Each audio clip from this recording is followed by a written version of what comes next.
Take 3. Earlier this year, I went camping in the middle of rural Alberta at a small town called Trochu, a place I'd never been before. While I was there, I came across the Trochu Arboretum, which was a name I didn't know how to pronounce. I kept saying Arboretum, and that's just not correct. But what I saw when I walked through the gates blew me away. I was suddenly surrounded by trees and forest in a place that is completely surrounded by flat prairies. As far as you can see are farmers' fields, and yet here I was in a forest-like setting right in the middle of that. And honestly, it piqued my curiosity and I wanted to learn more. Arboretum. I've never even heard that word. What does that mean? I hadn't heard it before either. Kept calling it arboretum. I don't know why. That was not the correct term for it. Arboretum is basically just a botanical garden specializing in trees. So over the past 100 years or so, these trees were all planted, and now it's like this beautiful 3.5 acre place to go check out, and it's really something to see. Cool. So it's kind of like an oasis in the middle of the prairies, basically. Yeah, I would call it that. It's complete juxtaposition between prairie flatlands, and then you walk inside and you're transported to the forest. Yeah, I'm stoked to see what you shot.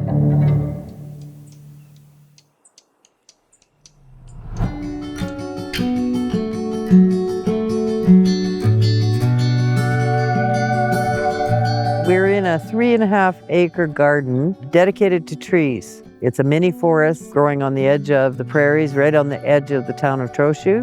Literally lush, green, very tall trees, very old trees. In any direction, when you look through the forest, you will see the prairie. And it's the town's jewel. So this is over 100 years old. Yes, this one is over 100. And it's one of the first trees that was planted right here. Right here, first trees.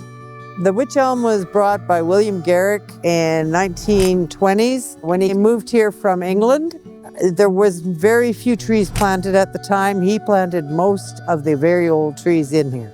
It's magnificent. It's the most beautiful dome. The color is brilliant yellow in the fall. So would you say it's almost like an oasis? Yes, I would. I would call it an oasis. Literally, we have a different temperature than the rest of the town. When it's super hot, 30 above, you can come to the Arb and it'll be 25, cool, always a breeze, but always much cooler than anywhere else because of the trees. I have no idea who carved them. They've been here for a long... They're standing trees. It was a living tree that died. They just carved it instead of taking it down. What is this carving look like? Oh, it's a face. It's definitely... It's a very interesting face. So here's a face, but on top there's a bird's nest.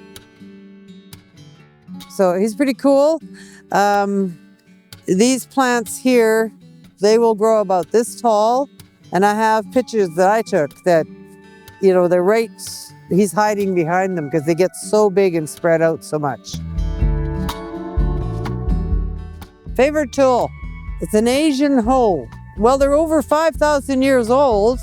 That's when they were first developed, but it's like a hoe and it's like a pick, and you can put an edge on it, and you can dig, you can hoe, you can do just about anything with it. For example, I'll pull some weeds. Do it.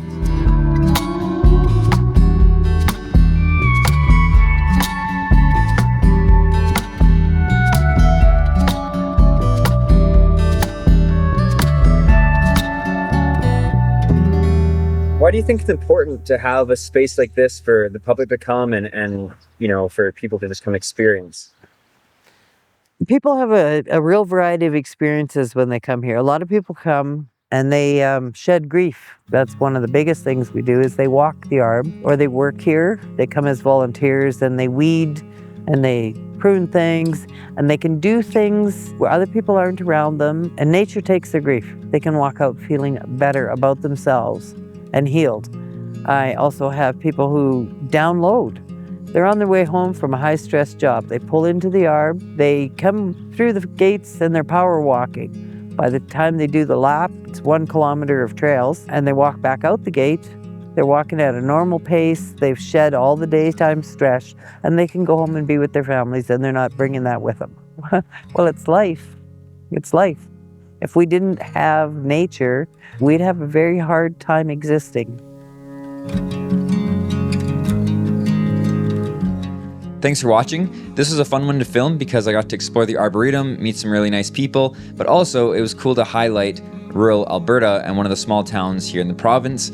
My grandma actually lives only about 20 minutes away from this place, so that part was pretty neat for me. Please don't forget to leave a like and consider subscribing so you don't miss any of our future films. We'll see you in the next one.